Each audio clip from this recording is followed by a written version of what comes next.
제가 먹어본 오란다 중 가장 촉촉하고 부드러운 엄마가 오란다입니다. 너무 맛있어요. 네. 추석이잖아요. 그렇죠. 이거 어르신들한테 선물하기 딱 좋아요. 아우, 간단하게 되게 뭐 큰 선물도 비싼 선물도 좋겠지만 감사함을 표현해야 네, 되게 될 좋아요. 그 분이 있다 그러면은 아주 좀 부담도 안 되고 아주 간편하게 선물할 수 있는 남녀노소 좋아하는 제 수용으로도 올려. 그렇습니다. 다 좋아요. 네. 특히나 아무래도 약간 아이나 연령대가 있으신 분들은 딱딱한 거 드시기 어려워요. 근데 오란다 좋아하시지만 아우 너무 부담된다. 딱딱해 이런 분들한테 걱정 없이 선물을 하셔도 아무 문제가 없고요.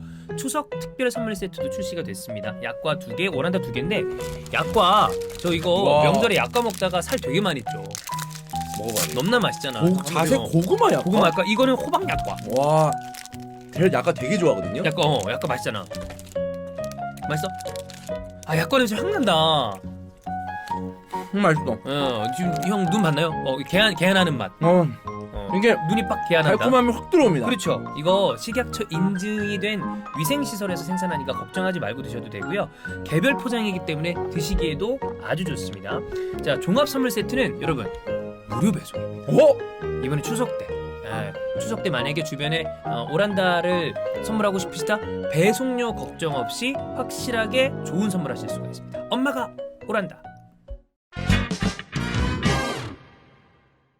참 이야기할 거리가 많습니다. 근데 모두 다 긍정적인 얘기가 될 것 같아요. 일단 2경기 연속해서 해트트릭. 홀란드는 해트트릭을 기록을 했고 리그 선발 데뷔전 치른 알바레즈는 멀티골을 기록했습니다. 맞아요. 심지어 혼란의 해트트릭은 전반 38분 만에 나왔습니다. 그러니까요. 네, 시작부터 혼란이 그냥 영향력이 상당했는데 요즘에는 그 후반전에도 그냥 벤치에서 여유롭게 물 마시는 것도 카메라가 원샷 많이 잡아주고 이제는 아는 것 같아. 예전에는 그러니까 시즌 완전 극초반에는 나 더 뛰어야 되는데 나 골 더 넣어야 되는 데가 있었는데 이 정도면 이제 되겠다. 그래. 나 감독이 이제 관리해주는구나 라고 생각하는 것 같아. 그리고 워낙 축구가 잘 되고 있으니까 그치. 뭔가 새 무대에 대한 적응, 새 팀에 대한 적응, 새 감독에 대한 적응 이런 거에 대한 부담을 많이 떨쳐낸 것 같아요. 맞아요. 처음부터 워낙 출발이 잘 되고 있기 때문에 행복하게 축구를 하고 있는 홀란과 맨시티가 될 것 같고요. 경기를 봤거든요. 진짜 경기 재밌습니다.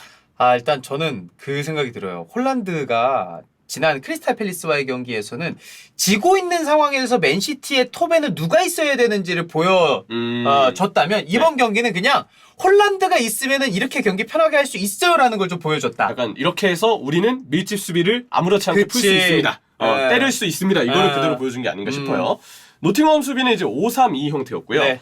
반대로 이제 맨체스터 시티는 저는 이나의 공격을 할 때는 보통 맨시티 빌드업을 그동안 설명할 때 2-3-5로 이제 설명을 드렸잖아요. 맞아요. 근데 이 2-3 형태가 보면은 상대하는 팀들도 이제 이 전술을 아니까 서서히 좀 적응을 해나가는 모습을 보여줬어요. 당장 뭐 뉴캐슬이 그랬고 팰리스도 어느 정도 초반에는 분명 맨시티를 괴롭혔던 시간대가 있었죠. 그래서 펩은 최근에 3-1 형태로 빌드업을 새롭게 주문하고 있어요. 네네. 이 3-1 형태는 보시는 바와 같이 라인업이 구성이 되는데 3-1 형태의 장점은 후방의 변형 백스리가 되잖아요. 상대 투톱의 압박을 능동적으로 대응하는 게 가능하죠. 수비수자가 하나가 늘었으니까. 맞아요. 그렇기 때문에 노팅엄은 투톱만으로는 백스리를 압박할 수 없어요. 그래서 5-3-2 기준으로 3명의 미드필더 중에 오브라이언 아니면 프로일러 아니면 라이언 예이츠 이 중에 한 명이 올라와서 맨시티의 변형 백스리를 압박을 해야 되는데 3명의 미드필더 중에 한 명이 올라가게 되면 그러면 자연스럽게 노팅엄의 중원 간격이 벌어지고요. 그렇죠, 예. 올라오는 미드필더의 뒷공간으로 맨시티는 쉽게 공략을 할 수가 있습니다. 예를 들어서 예이츠가 올라온다. 그럼 맨시티는 바로 칸셀로가 있는 왼쪽 공격에 집중하면 수적 우위를 만들기 쉬워지고요.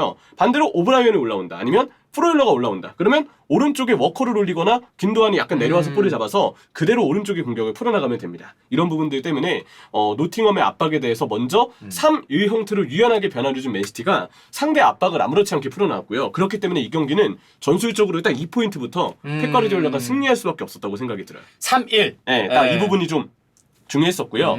3-1 형태인데 이게 되게 무서운 게 3-1이지만 상황에 따라서는 1-3처럼 전진을 할 수도 있습니다. 이 라포르테가 이제 부상으로 빠지면서 예.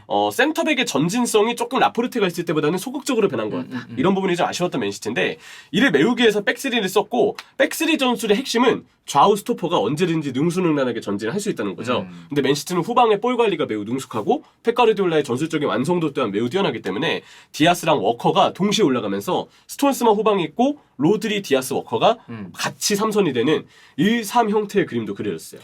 그러다 보니까 이 수비 쪽에서는 워커가 남아 있고 반대쪽에 있는 칸셀루는 저는 이날은 거의 뭐 윙포드라고 봐도 될 만큼 높이 전진을 했더라고요. 맞아요. 칸셀루의 장점을 극대화하는 거죠. 그리고 아까 얘기했던 1-3 형태는 딱 봐도 디아스가 노드리 옆에 서잖아요. 그러면 칸셀루 포든에게 패스를 주기가 더 쉬워져요. 반대편의 워커도 마찬가지입니다. 그렇기 때문에 이 형태는 후방 백스리에 남아있는 자원들의 장점을 요긴하게 쓰면서도 동시에 상대 압박을 풀어나오는데 유리한 혹은 유연한 구조를 가지고 있고 여기에 더해서 수빈이 형의 말씀처럼 칸셀루를 공격적으로 올려서 이 선수의 장점을 극대화하는 것도 가능하죠. 자, 여기서 이제 우리가 봐야 되는 거는 혼란의 위력인데 네. 혼란이 38분 동안 골을 넣었던 패턴을 보잖아요. 네. 위치 선정 압도적으로 좋고 약간 천부적이에요. 딱 그 골 넣는 게 어디서 골이 들어갔는지를 워낙 잘 읽어내기 때문에 그 자리에 그대로 딱 서 있는 그런 느낌을 주고요. 혼란이 내가 여기 있으면 골이 들어가겠다라고 마음을 먹었어요. 근데 당연히 그쪽은 이른바 뭐 정말 골이 들어가기 매우 유리한 1등석의 지점이기 때문에 상대 수비도 어떻게든 거기를 그렇죠. 틀어막으려고 합니다. 근데 상대 수비가 혼란에게 붙어도 혼란이 그걸 아무렇지 않게 이겨내면서 그냥 혼란이 그 자리 그대로 자리 싸움을 이기면서 골을 만들어내는 게 이번에 3골 장면에서 모두 다 비춰졌어요. 그러니까 압도적이라고 해야 되나? 그러니까 홀란드가 있기 때문에 저는 칸셀루도 왜 그쪽까지 전진이 가능하냐면 사실 너무 많은 공격수 칸셀루, 포든, 알바레스, 홀란, 균도안, 베실바 거의 그러니까 공격할 때는 6명이 일렬로 서 있는 장면들이 있잖아요.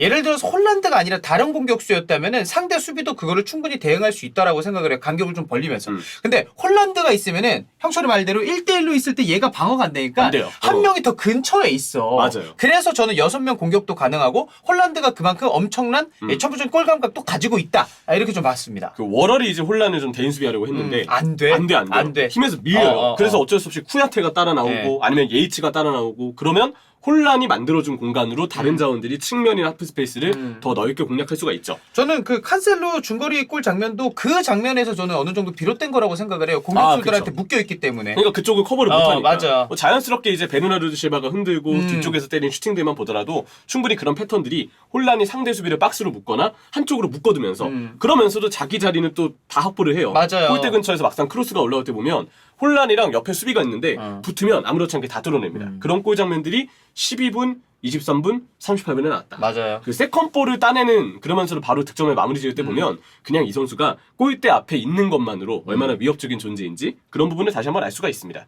그래서 제 생각에는 혼란은 분명히 상대 수비를 계속 끌어당기는 부분이 있을 거기 때문에 그렇죠. 밀집 수비를 상대할 때 공간 창출에 있어서도 영향력이 분명히 있을 것이고 또 하나는 그냥 천부적으로 어디서 골을 넣어야 되는지 알아요. 그리고 그 감각이 아는데도 신체 능력이 확보가 안 돼서 그 자리에 못 서는 선수들이 의외로 그렇지. 많습니다. 예. 근데 혼란은 감각적으로 뛰어나면서도 그 자리에 서려고 마음을 먹었을 때 그냥 누가 견제를 해도 그걸 대부분 풀어나오면서 골을 넣는다는 거. 이게 공격수에게 매우 중요한 무기라는 생각이 들어요. 그리고 진짜 많은 슈팅을 때리면 더 많은 골을 기록할 수 있다라고도 생각을 하는데 홀란드 그 박스 안쪽에서 슈팅 때릴 때 보면 몸싸움을 해도 발 어디에 맞출지 정확하게 맞춰요. 그러다 맞아요. 보니까 골키퍼가 더 반응하기가 어려운 슈팅들이 나와요. 통통통 굴러가는 슈팅이 아니라. 그냥 제대로 맞는 거죠. 맞아요. 심지어 세 번째 골 때는 스톤스가 연결해준 걸 헤더로 또 마무리 지었는데 그것도 다시 보면 진짜 위치 선정 좋다. 이런 부분을 또 알 수가 있었습니다. 자, 혼란이 쓴 기록들을 볼 텐데요. 프리미어리그 5경기 나와서 지금 9골이고요. 이게 경기당 한 골도 진짜 미친 수치잖아요. 우리가 메시, 호날두 때문에 눈이 높아져서 그렇지 경기당 2골이야 거의. 진짜 대단한 거예요. 와. 보면은 경기 영향력이 그만큼 훌륭하고 그러면서도 골도 대단하게 넣고 있는데 프리미어리그 5경기 만에 2번째 해트트릭을 기록했습니다. 프리미어리그 역사상 2번째 해트트릭을 최단 경기에 기록한 선수가 원래는 덴바바였대요. 그래요. 덴바바가 21경기 만에 프리미어리그 2번째 해트트릭을 달성했다고 합니다. 이것도 대단한 거죠, 사실. 그러니까 이것도 뭐 제가 21경기가 어느 시즌부터 쭉 이어진지 모르겠지만 21경기라면 한 시즌이라고도 볼 수 있잖아요. 네. 한 시즌에 해트트릭 2번 이거 대단한 거야. 그렇죠. 근데 혼란 5번 만에 5경기 만에 이걸 해냈습니다. 그러니까. 그것도 지금 맨체스터 시티의 어떤 화력에 있어서 해트트릭이 아닌 경기들에서도 꽤 많은 골들을 넣었기 때문에 무려 네. 9골의 스탯이 나왔다는 걸 알 수가 있고 프리미어리그 역사상 데뷔 후 5경기 만에 9골을 넣는 최초의 선수가 됐습니다. 근데 이건 되게 놀라운 게 종전 기록을 원래 아구에로가 가지고 있었거든요. 8골이죠. 5경기에서 8골을 넣은 게 그동안 프리미어리그 5경기, 데뷔 후 5경기에서 가장 많은 골을 넣었던 기록이에요. 근데 혼란이 여기서 한 골을 더 넣었다. 그 평행 이론이 잠깐 이제 아구에로랑 혼란이랑 주목을 받았었는데 오히려 이제 아구에로를 혼란이 넘어서면서 더 엄청난 스트라이커의 존재를 그래도 좀 보여주지 않나 생각이 들고요. 현재 프리미어리그 15팀의 팀 득점보다도 혼란이 골이 많습니다. 그러니까 그런 얘기 하잖아요. 홀란드랑 본머스 선수랑 득점왕 대결하고 있다 막 이런 얘기 하잖아. 근데 지금 예전에 홀란드는 맞아. 그렇게 하고 있는 거야. 예전에 리버풀 한창 득점 없었을 때 아. 김 리버풀 막 이런 아. 거 막 그 장난치고 막 그랬거든요. 맞아요. 그런 것처럼 지금 홀란은 웬만한 팀 이상으로 대단한 득점력을 좀 보여주고 있다는 걸 알 수 있고요. 자, 근데 흥미로운 건 오늘 멀티골을 넣은 훌리안 알바레스가 홀란이랑 같이 나왔다는 겁니다. 맞아요. 공존이 가능하지 않을까? 우리가 그 부분을 좀 기대해 볼 수 있는데요. 훌리안 알바레스가 어디 나왔냐면 중미로 나왔습니다. 4-3-3 기준의 왼쪽 중앙 미드필더에 위치해 있었고요. 맨시티 전술상 이 자리에서 훌리안 알바레스는 주로 왼쪽 하프 스페이스 침투에 집중을 하게 됩니다. 예. 그래서 훌리안 알바레스가 미드필더 지역에서 하프 스페이스 침투에 집중을 하고 홀란은 최전방, 알바레스는 약간 뒤쪽에서 측면 쪽 뒷공간으로 돌아뛰는 그런 형태의 어떤 움직임을 가져갔다고 보시면 되는데 훌리안 알바레스가 보면은 아구에로하고 되게 장점이 좀 비슷하게 느껴질 때가 많아요. 특유의 그 낮은 무게중심, 볼 운반 드리블 능력이 남미리그에 있을 때도 되게 좀 돋보였던 선수고 밸런스가 좋아서 볼 몰고 들어가다가 되게 간결한 타이밍에 슈팅을 때리는데 전반에 그 골대 맞춘 장면 예. 되게 슈팅력이 좋아요. 그 형철이 말대로 니어포스트 쪽으로 툭툭 친 다음에 빵 하고 때리는 거 그게 아게로 전매 특허잖아요. 원래 그렇잖아요. 네, 저도 그거 홀리안 알바레스 보면서 원래도 뭐 제2의 아게로 소리 들었지만 이거는 진짜 아게로 느낌 난다라는 생각을 정말 많이 하게 됐어요. 이거. 그 아구에로 하면 전매 특허로 꼽는 골이 무각에서 때리는 그치, 골대 그치. 상단 맞아. 골키퍼 약간 너 맞고 그래 가라 약간 그리고 이런 골키퍼 느낌으로. 손 뻗었는데 이미 들어가 있고. 골대 상단으로 강하게 후린다고 그쵸. 하는 그 슈팅이 아구에로 전매 특허인데 나중에 알바레스도 그런 슈팅 충분히 보여줄 것 같아요. 왜냐면 남미 무대에서도 그런 골들이 없지 않았었기 때문에 물론 아구에로는 거기서 너무 전매 특허된 선수지만 알바레스도 지금 출발이 매우 좋은 상황에 플레이 스타일의 장점은 은근히 좀 아구에로와 비슷한 부분들이 나오고요. 자, 중요한 점은 기습적인 침투와 박스안 위치 선정으로 이날 두 골을 만들었다는 네. 점이고 훌리안 알바레스가 이렇게 이 자리에서도 정착을 잘하잖아요. 톱도 되고요. 좌우 윙포워드로 가능하고요. 게다가 지금 박스 타격하는 거의 공미 성향의 중앙 미드필더 이쪽도 지금 설 수 있다는 거를 훌리안 알바레스가 보여줬어요. 네. 이러면 3선 혹은 2선을 구성하는 데 있어서 맨시티가 포메이션을 꾸리는 데 있어서도 여유가 더 생긴다는 것을 의미하고 또 한편으로는 훌리안 알바레스가 다양한 위치를 서면서 홀란과의 공존이 충분히 가능하다는 걸 보여주죠. 포든도 저는 이날 괜찮다고 생각을 했고 마레즈는 조금 아쉬웠긴 했는데 훌리안 알바레즈가 홀란드 밑에서 움직여주고 이 선수가 뭐 그 자리에만 움직이는 게 아니라 좌우도 계속해서 흔들어주고 이런 모습들이 있었잖아요. 나중에 홀란드가 지금의 페이스보다는 조금 떨어질 가능성이 있는데 저는 두 선수가 공존하면 오히려 홀란드가 살짝 나오면서 받아주고 훌리안 알바레즈가 침투하는 동선까지도 그려질 수 있다라고 생각을 해서 두 선수가 공존하는 거를 이번에 좀 확인했으니까 이후에 홀란드가 부침 있을 때도 좀 해결책을 알바레스 선에서도 좀 찾을 수 있지 않을까. 맞아요. 예, 이렇게 좀 생각을 해요, 저는. 네, 그래서 펩 가르디올라의 이날 경기 요약을 하자면 후방 빌드업부터 유연했고 오히려 더 전방에 많은 숫자를 운영하면서 선수들의 장점을 활용하고 있고 전방 많은 숫자를 떠나서 혼란 자체만으로 얼마나 그렇지. 동료에게 시너지를 주고 혼란은 거기서 골을 네. 넣을 수 있는 최적의 위치를 가져가는가. 그리고 그에 따라서 훌리안 알바레스가 미드필더로 나왔을 때 둘이 공존도 가능하다는 점을 알 수 있는 여러 수학을 좀 챙겼던 노팅엄 포레스트전이 아닌가 싶습니다. 맞습니다.